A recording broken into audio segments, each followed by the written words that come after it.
Hello and welcome to The Big Picture. The debate over whether media should be regulated continues to occupy the mind space as well as the media space, not only in India, but also in other countries like Great Britain, which has witnessed the closing of a very popular tabloid newspaper, News of the World. In this country, Chairman of the Press Council of India, Justice Markanday Katju, has ensured that the debate doesn't die down by his relentless pursuit of need for regulation and not control, as he insists. The media industry, especially the news TV channels, continue to resist being part of an expanded press council to include the visual media. Lately, a Congress MP, Meenakshi Natarajan, has sought to introduce a private member's bill in the Lok Sabha, suggesting formation of a regulatory authority for print and electronic media, with some strict rules to regulate them. Self-regulation, however, is the mantra being chanted by the media, though many, including Justice Katju, are asking if self-regulation is not available to other professions like lawyers and doctors, for instance, why for the media then, which is nowadays largely driven by the profit motive? All this has once again heated up the debate. Today, we are seeking to look at this issue and asking the question, has the regulation of the media become inevitable? To discuss this, I have with me Chairman of the Press Council of India, Justice Markanday Katju himself, Vinod Sharma, Political Editor of Hindustan Times, Bhupendra Chaubey, the National Affairs Editor of the CNN-IBN News Channel, and T.K.Rajalakshmi, Deputy Editor of the Frontline magazine, and incidentally is also the President of the Indian Women's Press Corps.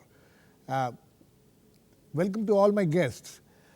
First, let me go to Justice Katju. Justice Katju, you have ensured that this debate doesn't die down.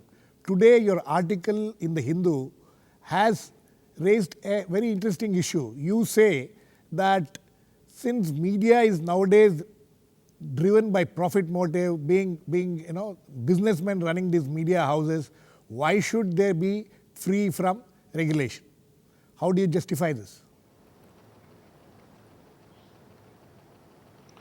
See, first of all, let me tell you that I am the greatest supporter of press freedom in this country. I have been fighting for press freedom in several states where press freedom was being violated in various ways. For instance, in some states, journalists were being physically assaulted. Right. And I wrote very strong letters to the chief ministers of those states that I am not going to tolerate this. Right. Then in some states, although journalists were not being physically assaulted, but they were being terrorized by threats that they will lose their jobs or get transferred if they write against the state government. I said, I'm not going to tolerate all this. Right.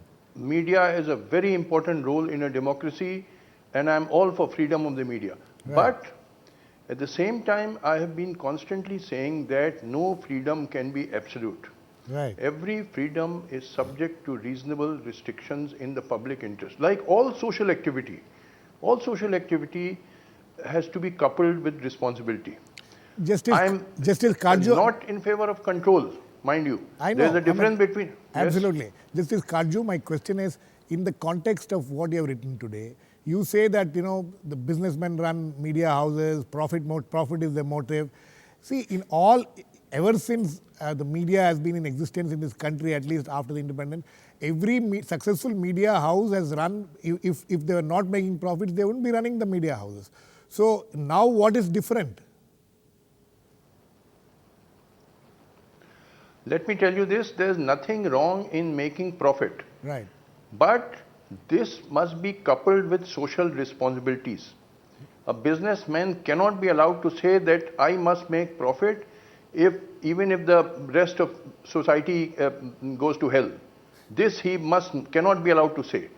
He can make, certainly he can make profits, there's nothing wrong in doing business, but it must always be coupled with social responsibilities. You strongly feel that the media today you strongly feel that media today is not upholding its social responsibilities. Is that what you're trying to say? No, it is not upholding it. See, let me explain this to you. See, 80% of the people in this country are suffering from terrible poverty, massive unemployment, skyrocketing prices, absence of health care for the masses, very poor education for the masses, terrible social and economic problems. The media refers this only in 5 or 10% of its coverage. Absolutely. Otherwise, the media diverts the attention of the people from these real issues to non-issues like lives of film stars, which film star is having an affair, which film star has become pregnant. Right, Justice Katju, your views on these things. Justice Katju, your views on this is very well known. It has been reverberating in this country for quite some time. Let me get my other guests in the discussion. Vinod, social responsibilities. He's talking of how media has not been able to meet its social responsibilities. Do you agree with that? From day one, ever since Justice Katju first raised this issue, and he compared the Indian situation with that in Europe when it was transiting from a feudal agrarian society to a modern industrial state, and the kind of people who were intervening the public discourse during that period, their installed capacity intellectually and cerebrally, that he said that the Indian media is not creatively intervening. Similarly, we don't have a Rousseau, we don't have a Voltaire, and that he said that we need these kind of people. Now this was, I think, a very creative suggestion that came from Justice Katju, who is himself a very erudite person, a former judge of the Supreme Court. Now the problem arose when Justice Katju thought, and some of the remarks that he made were, the media took umbrage to those remarks regarding the kind of human resource that is available today in the media. I don't want to go into those details. I think that in substantially he is right. That it is true that today the business interests far transcend the social responsibilities of the Indian media. That what we are seeing today is competitive journalism, which at times is not responsible. Indeed, it is not. And because other institutions are in a state of derelict and public ridicule, if I may say so, the media tends to call the shots. But the big question is that who is regulating media is being regulated by hidden hands, by people who invest in media organizations. And I think that this country today requires some system where we have antitrust laws, that we do something about cross holdings, because if in this country capital is going to call the shots all the while. It's already started calling the shots, if you do, in the media at least. Yes. Let me bring in Bhupendra Chaubey. Bhupendra, you represent, in fact, if we look at the statements of Justice Katju, it is more aimed at the television channels. Yeah. And he's quite clear about it, and I think there's no ambiguity in his remarks it's all more aimed at television channels, what is happening. His remarks are more aimed at television channels. You being part of the television channel, you've been there for quite some time now. You've seen the inside and outside of that, of the television industry. You think that there is somewhere you people have not been able to, the social responsibility aspect of it has been overtaken by the media, by the profit motive. Well, I'd be lying if I were to say that all of us in the television fraternity, and why just television, in fact even print, that we have been, completely, we've done full justice to coverage of what Justice Katju believes are socially relevant issues. I believe, for instance, I remember quite clearly when the IPL tournament had just started, there was a write-up which was given by Justice Katju where he had said that he believed that the kind of coverage, the kind of airtime which was given to IPL's, the cricket match itself, he thought was just completely out of proportion, was completely out of sync. But you look at the coverage which was done even on print, even in magazines, on the websites, it's a very tricky situation. Every day in our news meetings, we believe that we are setting the agenda, that we believe that what we are dishing out in our prime times is what the viewer ultimately wants to see. Right. Now, who is really calling those shots? Vinod says there are hidden hands, which are sort of determining what is the agenda. You don't agree with that? I don't entirely agree with that. In my life, and I was just having a chat with Vinod a short while back, I have never ever received a call from anyone, drop this story or do this story in a particular way. There may be a certain issues which may be considered as tabooed issues. For instance, I thought that the kind of coverage which is given to a vaginal whitener cream, an ad, I thought that that was completely out of proportion. The kind of coverage which has been given, for instance, to a Nupur Talwar going to jail, right down to the T, where what khichdi she's eating and what clothes that she wants, I think was out of place. There is need for greater sensitivity. But should that sensitivity be drilled into the minds of journalists and journalism through regulation, through control? I'm not so sure of that. You're not so sure. Okay, Rajalakshmi, coming to you, we need a, you have been a journalist, but if I, pardon me if I, being a little sick, I want a feminine point of view on this, on this whole issue which is being talked about. Justice Katju raises very relevant issues, but the fact is, Justice Katju, the way he has raised issues, he himself has become so controversial that the issues which he raised, people tend to just say that, we should ignore what he says. See, I think, it's a selective kind, of an interpretation that people are giving to Justice Katju's words. If one sees behind what he's saying, there is a certain concern that is shared by, I think, one and all. I think including people sitting on this panel. Now, how you in fact articulate those concerns and in what form do you place them, and those things need to be talked about, and debated. And there is no doubt that we also, in fact, within the media, share a deep concern about the shape of the reportage today, the shape of the content, the shape of the illustrations that Bhupendra just gave. They're extremely shocking. Now the fact remains that somebody has to react, and somebody has to react. So either it's the women's groups, who react. They keep on writing to the Advertising Standards Council of India about so and so ad that has appeared, that is, the demeaning, derogatory. Or even the kind of stories which absolutely. Are But the fact like remains, the one which he mentioned. Exactly. May I quickly add to what she's saying? The problem the television industry has faced since its inception in India, particularly English language television news, since 1998, is the dependence that we all have on TRPs. You're right. Now, for the longest time, we've been trying to work out an alternate system to TRPs. We've not got that kind of support. Can I raise a question? Yes. And which if Justice Katju could address that question.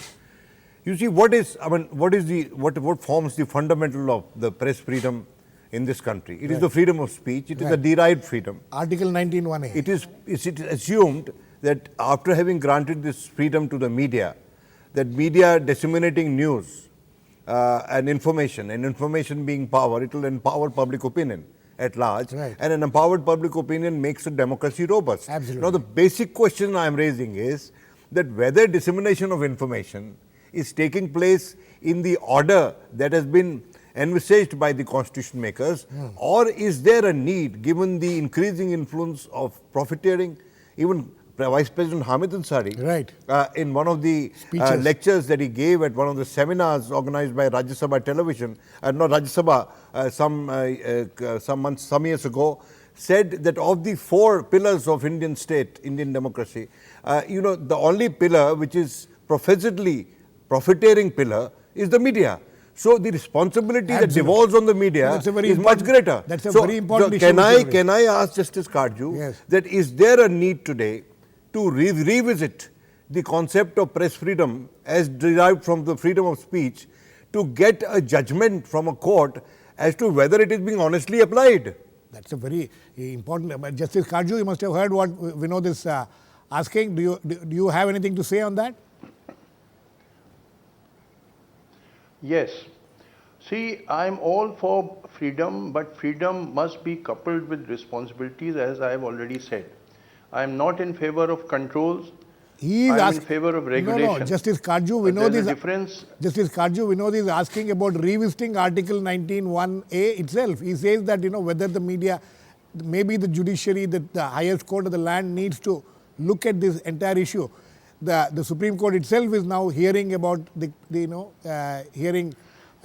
about whether they should regulate the kind of reportage which needs to be there as far as criminal cases are concerned. So all these issues are coming up. So you think there's need for a review of the constitutional avenues which are available for freedom? The point is, Justice Katju, I am asking whether or not there is scope for debate, judicial or public, that whether this exercise, whether the press freedom, the objectives with which it was granted to the press, whether those objectives are being met, because there are serious issues about dissemination of news. We are not disseminating news always, and there are honorable exceptions to this rule, which will empower public opinion, that we are at times not disseminating news which is pure in its content.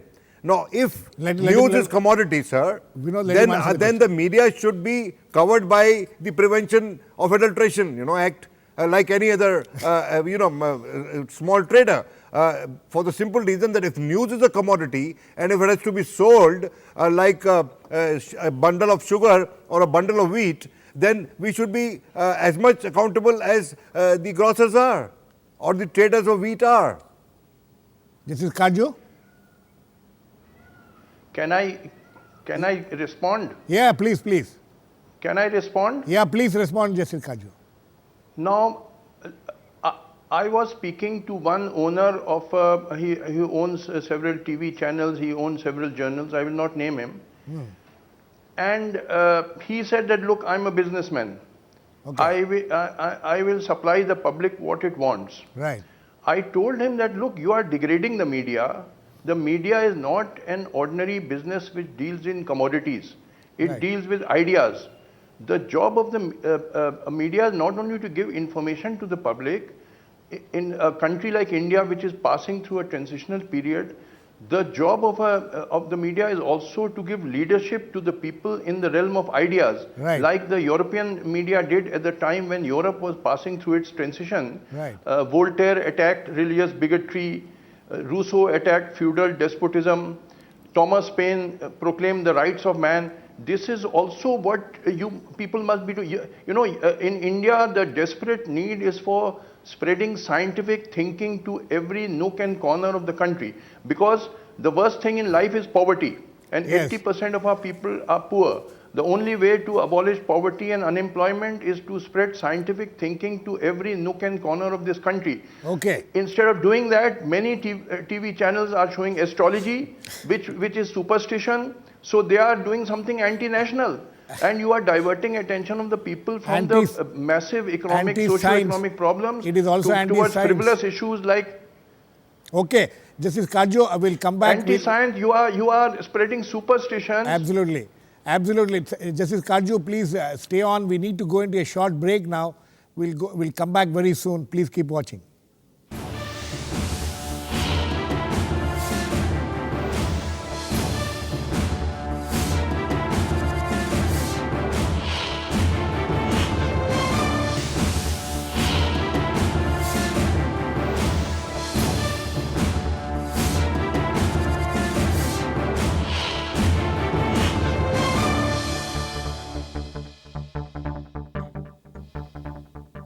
Welcome back. We are discussing about the need for, whether there is a need for regulation of the media, and asking the question, has it become inevitable now? Justice Katju, I would like to come back to you. You are saying you have been continuously campaigning for regulation of the media.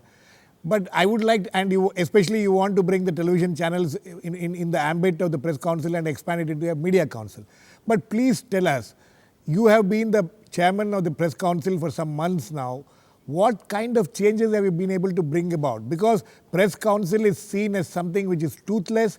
In fact, one of the biggest worries, concerns of many journalists was that when the Press Council itself appointed a committee to look into the question of paid news, that committee's report was not allowed to be circulated in the first place, and then it was modified and circulated. So when the Press Council itself doesn't evoke confidence, how do you expect people to agree to your suggestion to include even the television channels into the Press Council and expand into the Media Council?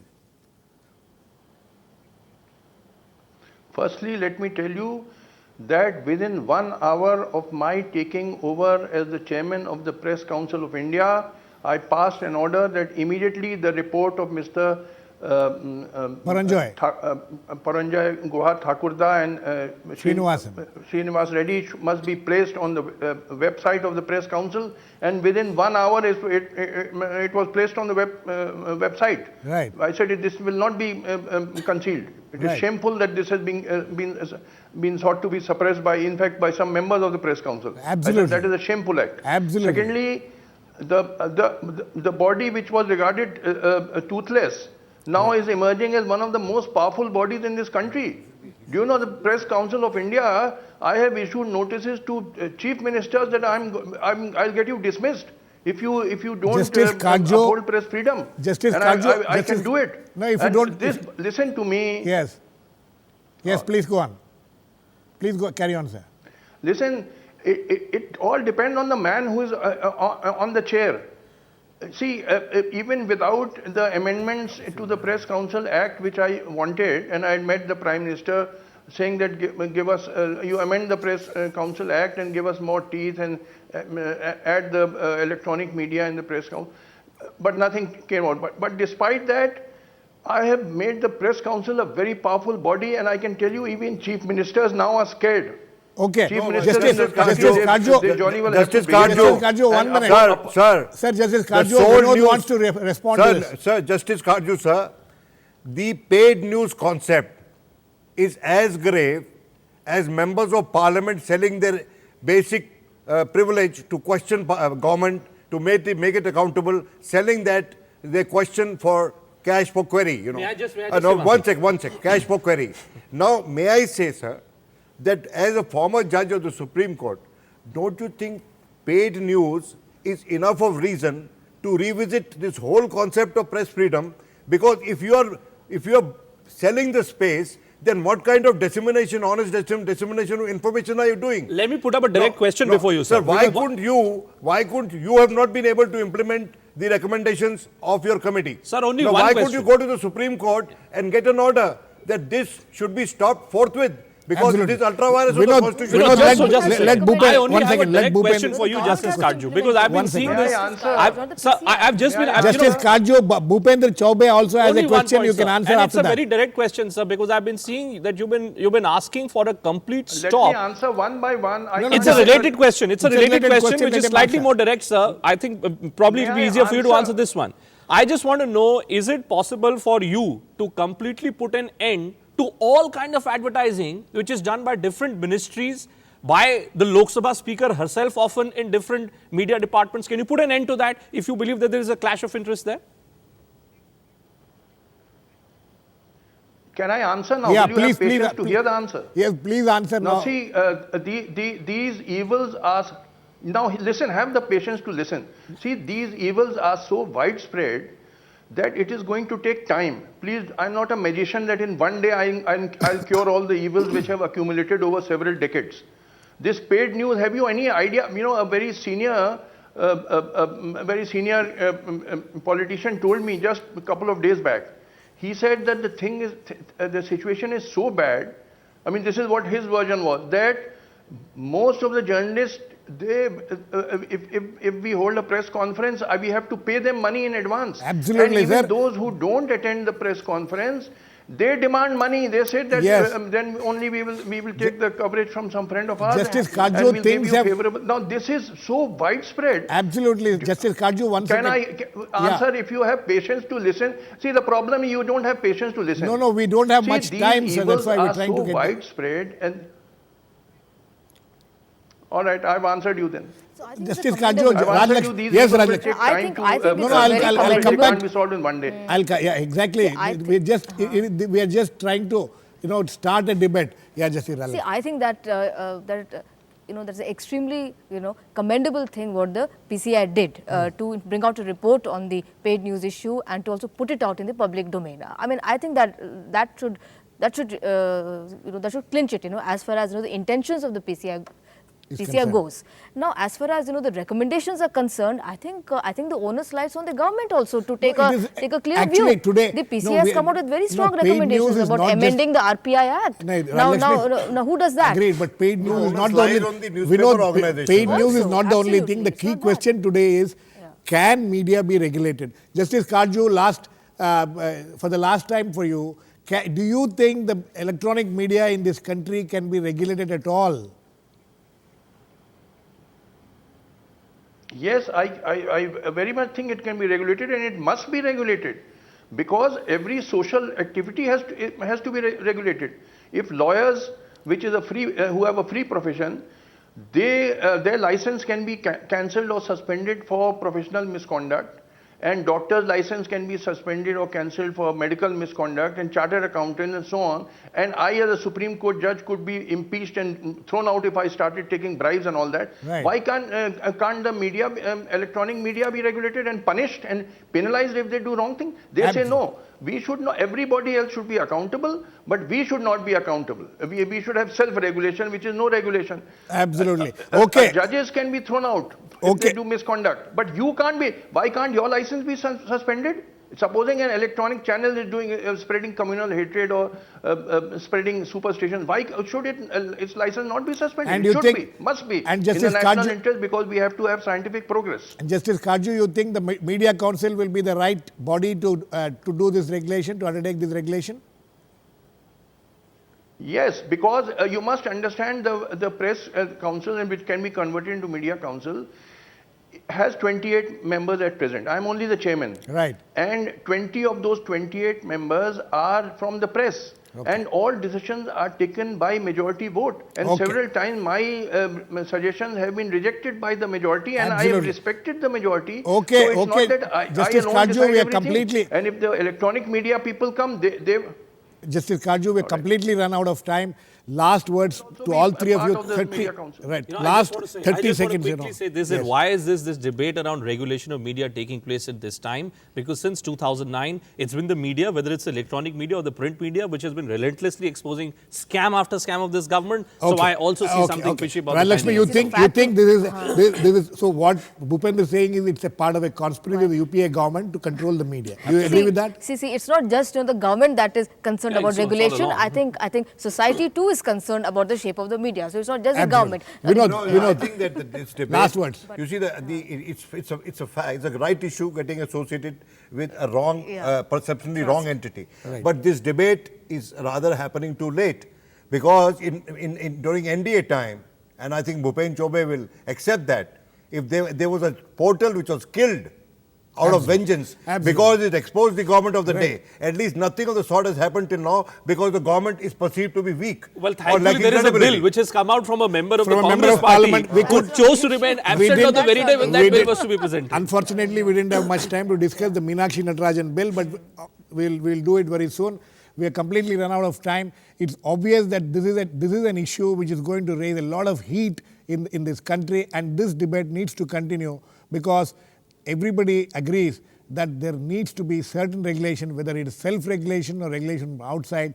The media needs to control itself. Thank you very much for watching. Thanks to all my guests, Justice Katju, Mr. Vinod Sharma, Rajalakshmi and Bhupendra Chaubey. Please keep watching. We'll come back with another issue on The Big Picture.